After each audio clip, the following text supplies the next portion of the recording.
Hello दोस्तों, this is Gopesh and welcome to the Namo GK classes. आज हम पढ़ेंगे आमेर का कछवा वंश और इस वंश के प्रतापी शासक। हम सभ्यता पढ़ चुके हैं, गुहिल वंश हम पढ़ चुके हैं, मारवाड़ के वंश हम पढ़ चुके हैं, चौहान वंश हम पढ़ चुके हैं। हम आरबीएससी की 10th बुक को कवर कर रहे हैं, जिसमें पहला हम चैप्टर पढ़ रहे हैं जिनमें ये चीज़ें आती हैं, और उसमें अगला है आमेर का कछवा वंश। तो बिना समय गवाए हम शुरू करते हैं। तो कछवा वंश अपनी उत्पत्ति जो है राम के ज्येष्ठ पुत्र कुश से मानते हैं, और सूर्यमल मिश्रण के अनुसार कूर्म नामक जो रघुवंशी शासक की संतति होने से ये क्या कहलाए, कूर्म वंशीय, और इन्हें साधारण भाषा में कहा जाने लगा कछवा। इनकी पहली राजधानी दौसा थी और ये चौहानों के सामंत थे। 1137 में दुलेराय ने बडगुजरों को परास्त करके ढूंढाड़ में नवीन राज स्थापित किया। किसने? दुलेराय ने ढूंढाड़ पे शासन किया और जमवारामगढ़ में मीणाओं को परास्त करके राजधानी बनाया जमवारामगढ़ को। तो जमवारामगढ़ को राजधानी किसने बनाया, ये ध्यान रहना चाहिए। किसने बनाया जमवारामगढ़ को? दुलेराय ने। 1207 ईस्वी में कोकिल देव ने आमेर के मीणाओं को परास्त कर उसे अपनी राजधानी बनाया। तो दो है जमवारामगढ़, इसको राजधानी किसने बनाया? दुलेराय ने, ये याद होना चाहिए। और आमेर को सर्वप्रथम राजधानी किसने बनाया? कोकिल देव ने या काकिल देव ने। इसके बाद भारमल जो विशेष राजा आता है, तो आमेर का ये शासक बना, और इसने क्या किया, अब मुगल अधीनता स्वीकार करने वाला ये पहला शासक था। क्यों? इसके समय ये 1547 से 1573 था। तो 1556 में अकबर आ गया था, तो अकबर से इसने संधि कर लिया। 1562 में जब वो अकबर अजमेर की यात्रा पर आया, तो अजमेर से लौटते समय सांभर में भारमल ने 1562 में अपनी जो पुत्री हरकाबाई थी, जिसे मरियम उज्जमानी कहते हैं, उसका विवाह जो है अकबर के साथ कर दिया 1562 में। और जहांगीर जो था हरका भाई का पुत्र था, ये ध्यान रखें। 1562 में सांभर में ही अपने पुत्र भगवान दास और पौत्र मानसिंह सहित इसने अकबर की अधीनता स्वीकार कर ली। तो 1562 में दो चीज़ें इसने की, ये ध्यान रखें। 1562 में अकबर की अधीनता इसने स्वीकार की है और अपनी पुत्री का विवाह किया। किसने किया? भारमल ने, ये ध्यान रखें, ठीक है। भगवान दास भारमल का पुत्र था। भगवान दास भारमल का पुत्र था। 1573 में आमेर की गद्दी पे बैठा, सरनाल के युद्ध में अपनी वीरता का परिचय दिया। इतना इम्पोर्टेंट है नहीं। ये पंजाब का सूबेदार रहा, ये हमें ध्यान रखना है, और अपनी पुत्री मानबाई का विवाह जहांगीर से किया, और उसका बेटा जो था खुसरो था। मानबाई और जहांगीर का पुत्र कौन था? खुसरो था। ये जरूर ध्यान रखें, कौन था? खुसरो था।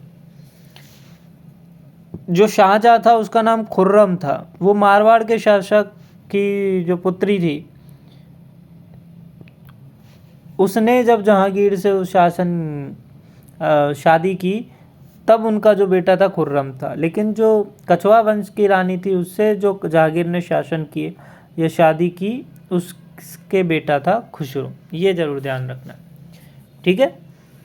मानसिंह भगवान दास के बाद में आता है। भगवान दास को एक चीज़ में हम जरूर ध्यान रखेंगे। भगवान दास को जमा भट्ट, आपको याद होगा जमा भट्ट, तो तीसरी बार जब प्रताप को शिष्टमंडल जाता है, 4 शिष्टमंडल भेजे जाते हैं अकबर के द्वारा, तो तीसरा जो प्रस्ताव भेजा जाता है, थर्ड वाला जो है, वो कौन था? भगवान दास था। और दूसरा कौन था? ये मानसिंह था, ठीक है। पहला कौन था? जलाल खां था। चौथा कौन था? टोडरमल था। तो मानसिंह के बारे में हम पढ़ेंगे। 12 वर्ष की आयु में ये मुगलों के सेवा में चला गया, और रणथंभौर अभियान जो 1569 में सुरजनहाड़ा, उस समय कौन शासक था? सुरजनहाड़ा। जब अकबर ने रणथंभौर पर आक्रमण किया 1569 में, तब राजा कौन था? सुरजनहाड़ा। तो उसने अकबर की अधीनता स्वीकार कर ली, और गुजरात के अभियान के दौरान 1573 में मानसिंह महाराणा प्रताप के पास संधि का दूसरा प्रस्ताव ने पड़ा था, जमा भट्ट मां मानसिंह। और 1576 में हल्दीघाटी का युद्ध का नेतृत्व भी इसने किया था। और अकबर इसे फर्जंद कहता था और 7,000 का अंतिम में मनसब दे दिया। मरते मरते इसने क्या कहा, 7,000 का मनसब ले। क्यों? क्योंकि अकबर जो है वो जहांगीर को शासक नहीं बनाना चाह रहा था, लेकिन अंत में जब जहांगीर अकबर से विनती करता है तो मना देता है और फिर 7,000 का मनसब इसे भी प्रदान कर देता है। ये ध्यान रखें, 1589 में बिहार का सूबेदार था और 1592 में इसने उड़ीसा भी जीता। तो ध्यान रखें, मान सिंह को हम विशेष रूप से जब कछवाहा वंश पढ़ेंगे तो अच्छे से पढ़ेंगे कि इसने बिहार की सूबेदारी भी ली, उड़ीसा जीता, उड़ीसा का भी गया, बंगाल भी गया, ठीक है। तो ये तीनों हैं, और विशेष रूप से हर राजा, ठीक है, जय सिंह के बारे में, क्योंकि जब हम इस 10th की जो बुक है इसका मैंने अवलोकन किया है तो इसमें बहुत बातें अच्छी हैं, लेकिन सामान्य बातें या कह सकते हैं बहुत मोटी मोटी बातें जो हैं इसके बारे में यहाँ चर्चा की गई है। ज़रूरी नहीं है कि हर जानकारी आपको इस बुक में मिले, तो आपको ये बुक तो आपकी तैयार रहनी चाहिए, बाकी हर एक वंश को अच्छे से तैयार भी करना चाहिए, लेकिन सबसे ज़्यादा ये बुक पहले होनी चाहिए, उसके बाद में और दूसरी बुक। तो हम हर वंश को, जैसे गोहिल वंश को अच्छे से पढ़ेंगे, ठीक है, मारवाड़ वंश को, हर एक राजा को अच्छे से पढ़ेंगे, कछवाहा वंश को हम अच्छे से पढ़ेंगे, हर एक वंश को, हर एक राजा को। जैसे इसमें कुंभा है, कुंभा को कुछ जानकारी दी है लेकिन बहुत अच्छी जानकारी इसमें कुछ मिस भी है। कछवाहा वंश में जैसे मान सिंह की जानकारी थोड़ी बहुत मिस है, इसमें इतना अच्छा दिया हुआ नहीं है, और लेकिन कुछ राजाओं के बारे में अच्छा भी है। तो हमें 10वीं की बुक, 9th की बुक, ये दोनों बुक करनी है, उसके बाद में हर एक राजाओं का अच्छा डिटेल वीडियो हम बनाएंगे।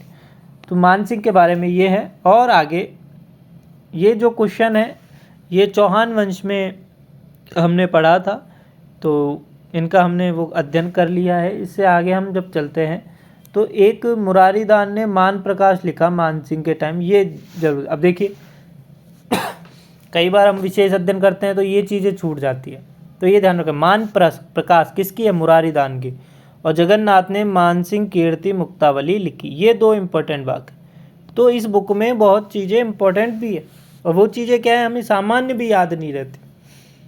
तो हमें क्या लगता है कि 10वीं की बुक है ये, तो इसमें तो क्या ही आएगा, हम करते हैं बड़ी बड़ी बुक ग्रंथ को पढ़ते हैं, उन्हीं में से आ जाएगा।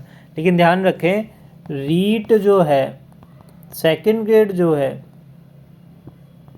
और इस बार तो RS में सीधा प्रश्न यहाँ से आया, सीधे प्रश्न। तो ये आप कभी भूल के मत सोचिए कि बड़े बड़े ग्रंथ ही महत्वपूर्ण है, तो आप इनको तो अपना आधार बनाइए, उसके बाद में संपूर्ण अध्ययन, गहन अध्ययन हम कर सकते हैं। तो मान सिंह कीर्ति मुक्तावली किसकी है, जगन्नाथ की, तो मान प्रकाश मुरारीदान की, ये ध्यान रखें। और रानी जो कनकावती थी इनकी, उन्होंने जगत सिंह की स्मृति में जगत शिरोमणि मंदिर का निर्माण करवाया। फिर मिर्जा राजा जय सिंह 1621 से 1667 तक इनका शासन रहा।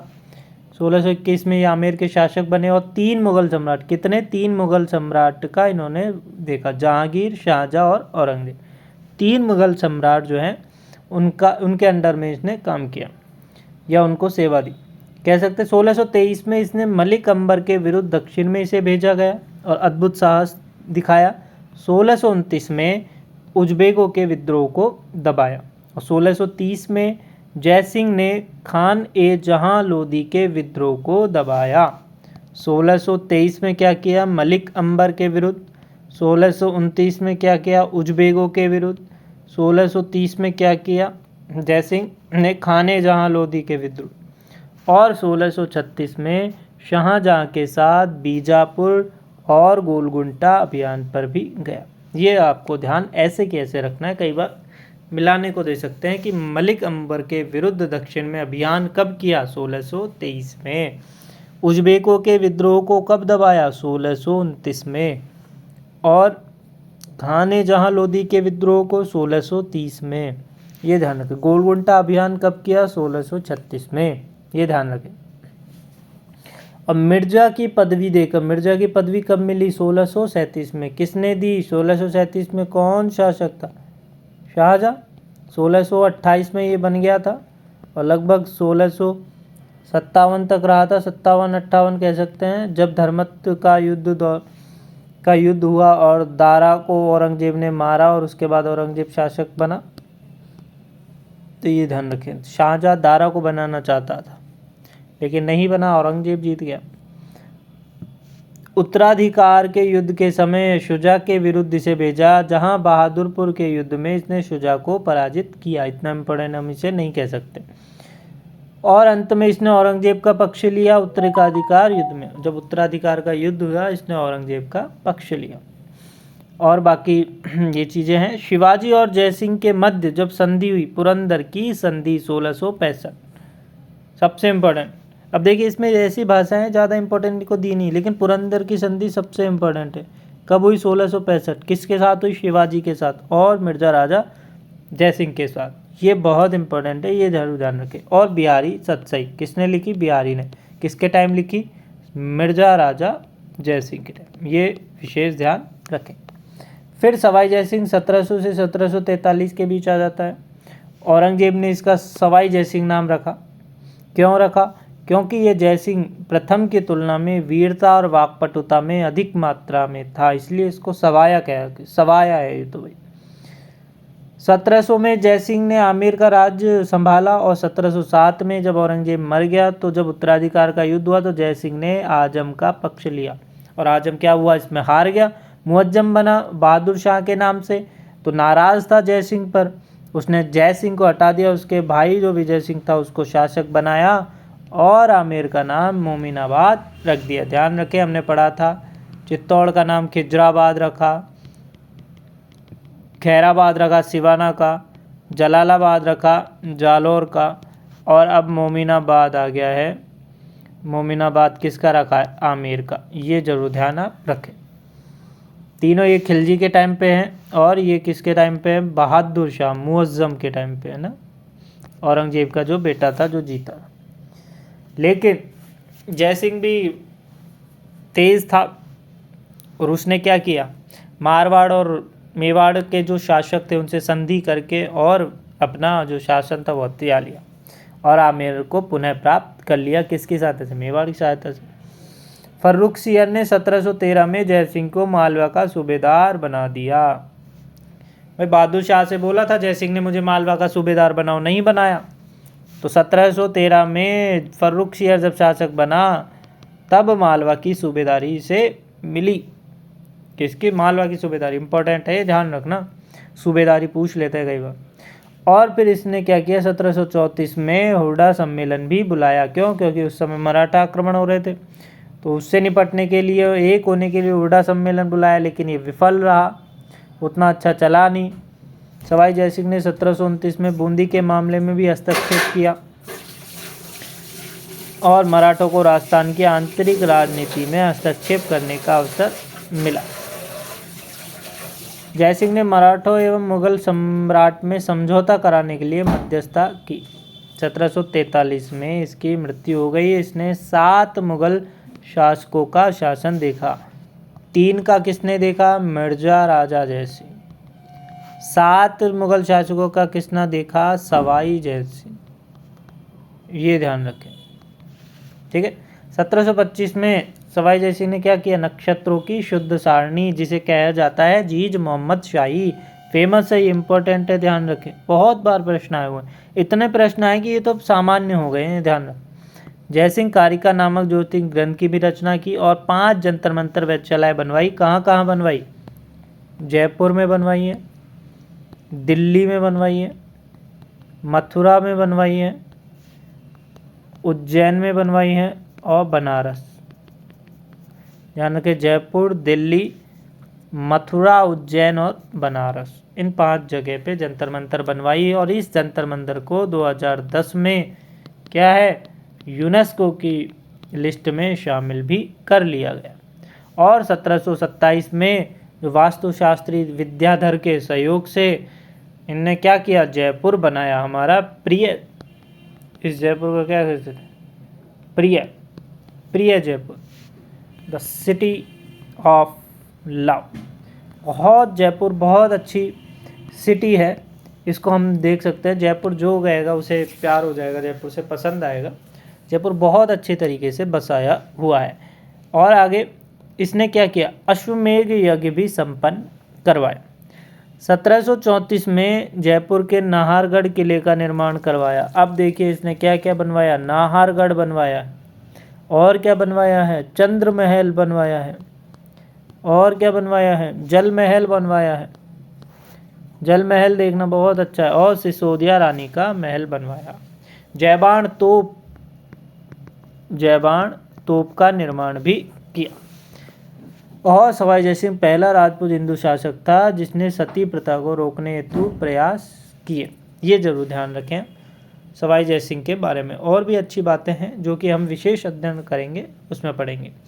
तो देखिए कछवा वंश के बारे में इस बुक में इतनी ही इम्पोर्टेंट बातें हैं। आगे हम जैसलमेर का भाटी राजवंश इसमें पढ़ते हैं। तो भाटी राजवंश के बारे में क्या लिखा हुआ, जैसलमेर का भाटी राजवंश स्वयं को चंद्रवंशीय यादवों से संबंधित करता है और अपना संबंध श्री कृष्ण से जोड़ते हैं। विजयराज के शासन काल से भाटियों का नियमित इतिहास मिलता है। विजयराज के बाद में इसका पुत्र भोज हुआ है जो कि गौरियों के विरुद्ध लड़ता हुआ मारा गया। भोज का उत्तराधिकारी जयसल था जिसने जैसलमेर की नींव रखी। और जैसलमेर किले का कितना 2.5 शाखे प्रसिद्ध है। पहला शाखा किसके टाइम हुआ, मूलराज के समय, और युद्ध आक्रमण किसने किया, अलाउद्दीन खिलजी ने। दूसरा हुआ राहुल दूदा के समय और आक्रमण किया फिरोज शाह तुगलक ने। तीसरा और अर्ध शाखा 1550 ईस्वी में हुआ और उस समय शासक था लूणकरण।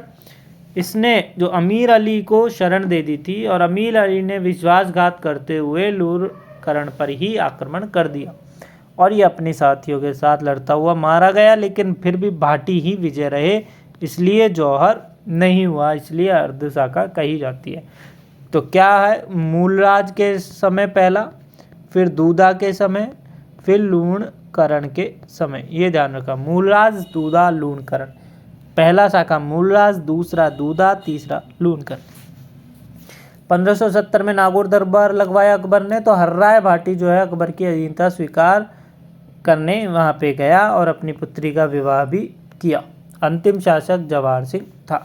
तो आपको ध्यान रखना है क्या, विजयराज, भोज, जैसल, क्या है, विजयराज, इसके बाद भोज, इसके बाद जैसलमेर की नींव रखी, फिर मूलराज, दूदा, लूणकरण, मूलराज, दूदा, लूणकरण। फिर भरतपुर के जाट वंश के बारे में इसमें कुछ सामान्य बातें हैं।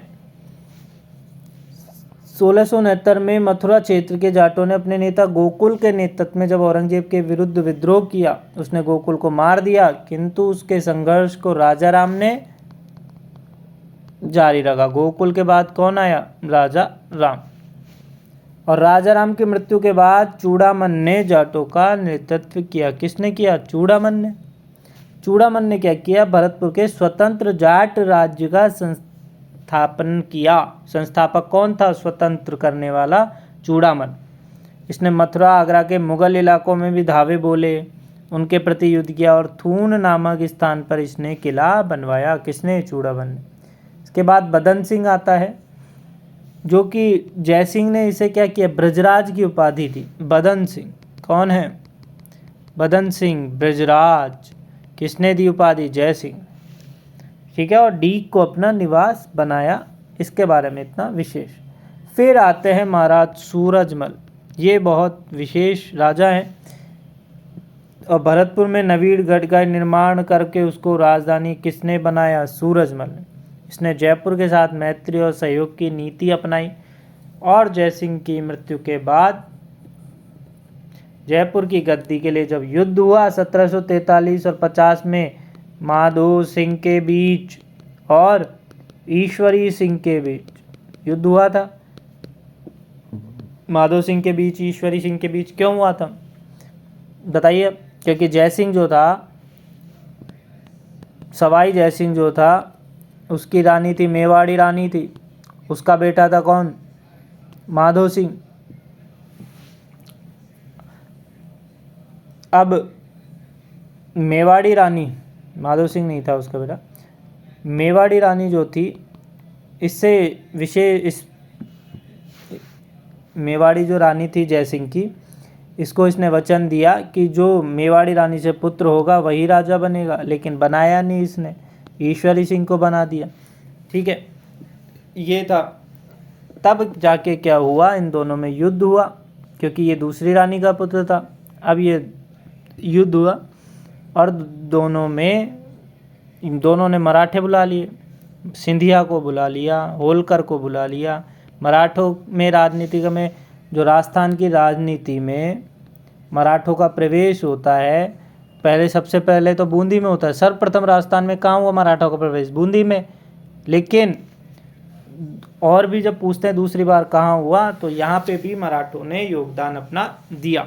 ईश्वरी सिंह क्या है, मराठों का जब इन्होंने ऋण नहीं चुकाया तो इसने तो अपनी आत्महत्या कर ली ईश्वरी सिंह ने।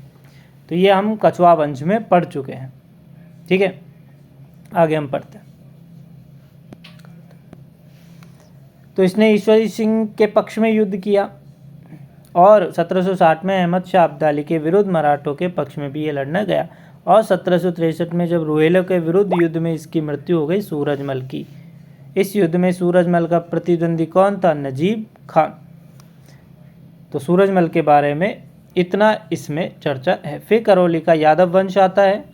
करौली का राजवंश स्वयं को मथुरा की शूरसेन शाखा से संबंधित करते हुए अपना संबंध श्री कृष्ण से जोड़ता है। और करौली के यादव वंश की स्थापना विजयपाल ने 1040 में की और बयाना को अपनी राजधानी बनाया। क्या किया? बयाना को अपनी राजधानी इसने बनाया। 1348 में अर्जुन पाल ने कल्याणपुर बसाया और कल्याणपुर को ही क्या कहा गया? करौली।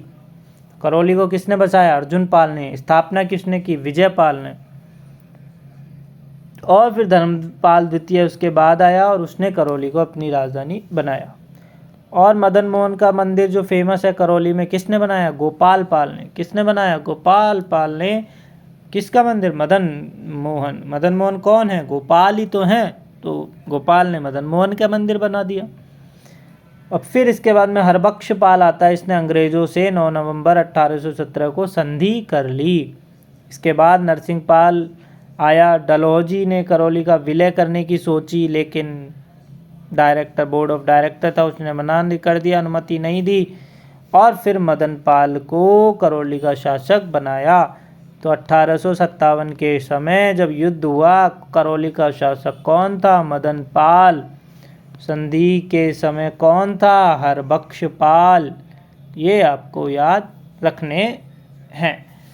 आगे हम परवान वंश है, तो परमार वंश के बारे में देखते हैं। तो आबू के परमार वंश का संस्थापक कौन था? धूमराज था। लेकिन इनकी वंशावली उत्पलराज से प्रारंभ होती है। धूमराज था, ये ध्यान रखें। ठीक है।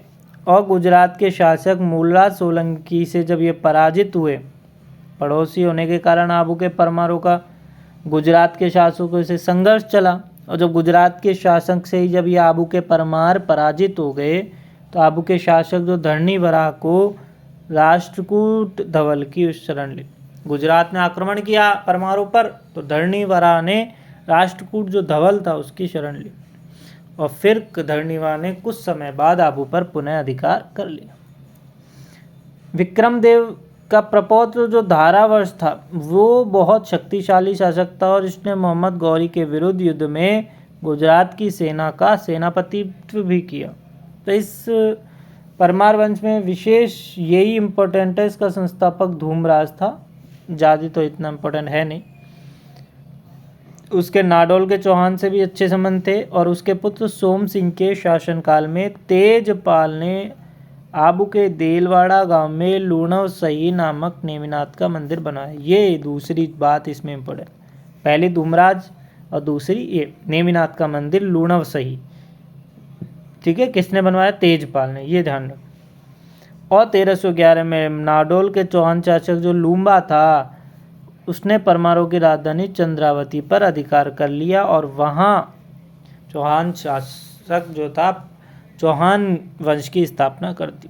कौन था? नाडोल के चौहान जो लूम्बा था उसने चंद्रावती पर अधिकार कर लिया। परमारों की राजधानी कौन सी थी? चंद्रावती। कौन थी? चंद्रावती। परमारों का स्थापना धूमराज ने।